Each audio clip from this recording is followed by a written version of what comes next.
تخيل أن تضحي بجزء من جسدك لتنقذ روحك إلى الأبد. في مدينة أهناسيا القديمة ولد شاب اسمه الياس في أسرة تقية، غرست فيه منذ طفولته محبة الوصية والخوف المقدس.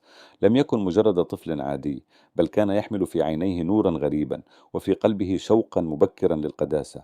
كان يهرب من ضجيج العالم إلى سكون البرية، حيث خاله الناسك يتعلم منه الصمت والصلاة والصوم، وكأن الله كان يعده لشيء أعظم من عمره الصغير. كبر الياس وازداد جماله الخارجي والداخلي معا، حتى صار محط أنظار كل من يراه. لكن جماله الحقيقي لم يكن في ملامحه، بل في طهارته واتضاعه. كان يعمل في البساتين، يزرع بيديه ويصلي بقلبه، فامتلأت حياته بالبساطة والنعمة.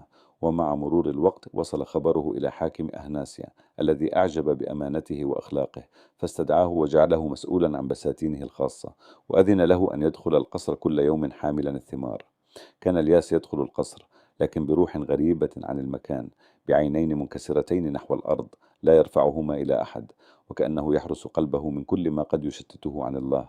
أحبه الجميع، لكن هذا الحب لم يكن بلا ثمن، فحيثما توجد النعمة تبدأ الحرب. وقعت ابنة الحاكم في حبه، ليس فقط لجماله، بل لذلك النور الذي كان يشع منه. حاولت أن تجذبه إليها مرة بعد مرة، لكنه كان يهرب، لا خوفا منها، بل خوفا على نفسه من السقوط. كان يعود إلى خاله في البرية يشكو ضعفه، فيثبته ويقويه بكلمات الروح. لكن المعركة اشتدت، ولم تعد مجرد محاولة عابرة، بل صارت نارا تحاصره من كل جانب. وهنا، في لحظة حاسمة، وقف الياس أمام نفسه، واختار القرار الأصعب: أن يخسر جزءا من جسده، ولا يخسر نقاوة قلبه. فقطع ما كان سبب العثرة، وذهب إليها قائلا في ألم ممزوج بالقوة: هذا الذي تريدينه، خذيه واتركيني. ثم هرب، وجسده ينزف، لكن روحه كانت أكثر حياة من أي وقت مضى. سقط مريضا بين الحياة والموت، لكن الله الذي رأى أمانته لم يتركه، بل أقامه وشفاه، وكأن السماء نفسها تشهد لطهارته. أما هي، فبدل أن تتوب اشتعل قلبها أكثر، فتحول الحب إلى كراهية، والرفض إلى انتقام. اتهمته زورا أمام أبيها، مدعية أنه حاول أن يخطئ معها. وقف الياس أمام الحاكم، هادئا ثابتا يدافع عن نفسه، لكن الحقيقة لم تجد من يسمعها. صدر الحكم، وبدأت رحلة الألم.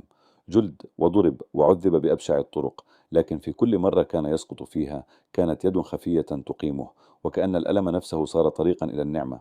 وأخيرا، بعد عذابات كثيرة، صدر الحكم الأخير: قطع الرأس. في تلك اللحظة لم يرتعب، بل امتلأ سلاما. ظهر له ملاك من السماء يطمئنه ويخبره أن النهاية ليست موتا، بل بداية حياة لا تزول.